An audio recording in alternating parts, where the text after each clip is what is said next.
মানিকগঞ্জের সিংগাইরে দিন দিন চাহিদা বেড়ে যাওয়ায় গাজরের বীজের দাম বাড়িয়ে দিয়েছে ডিলাররা। অভিযোগ উঠেছে, নির্ধারিত দামের চেয়ে প্রতি কেজি বীজ ৩,০০০ থেকে ১২,০০০ টাকা পর্যন্ত দাম বিক্রি করছেন তারা। স্থানীয়রা গাজর চাষিরা বলছেন, ডিলাররা সিন্ডিকেট বানিয়ে এই বীজের দাম বাড়িয়েছে।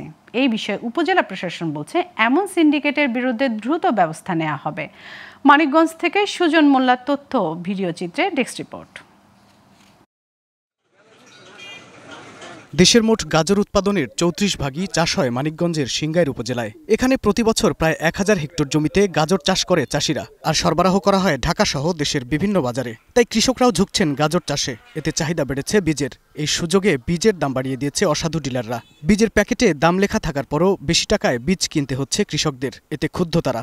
১৫০ টাকার দানা যদি ২৬০০ করে নেয়, এই আমরা এই ক্ষেত করে এই যে কার কাছে নিয়ে বেসুম। আমি আরো ২-৩ পাই বই করে পারতাম যদি উচিত মূল্য নিত। থাকতেও বাড়া করে কয় যে নাই, পরে আবার চাইলে দাম বাড়াইলে পরার মেলে কয় দাম বাড়ছে। ৩৪,০০০ টাকা কেজি দাম নিচ্ছে, মানে ১ টাকা কম নেয় নাই, মানে প্রত্যেকটা জায়গায় সিন্ডিকেট। এখানে যে একটা সিন্ডিকেট চলতেছে, এটা যিনি বন্ধ করে কইলেন একটু।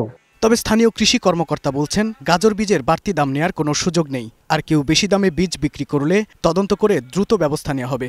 বাজারে যে সিন্ডিকেট করবে, আমরা প্রশাসনের সহযোগিতায় দিয়ে যাতে তারা সিন্ডিকেট না তৈরি করতে পারে, আইনি সহযোগিতা আমরা মোবাইল কোড করে যে আইন অনুযায়ী প্রয়োজনীয় ব্যবস্থা নেওয়ার জন্য আমরা কার্যকরী ভূমিকা পালন করব। শিগগির গাজরের বীজ বিক্রির সিন্ডিকেটের বিরুদ্ধে ব্যবস্থা নেবে প্রশাসন, এমনটাই প্রত্যাশা স্থানীয় চাষিদের। Global television news desk.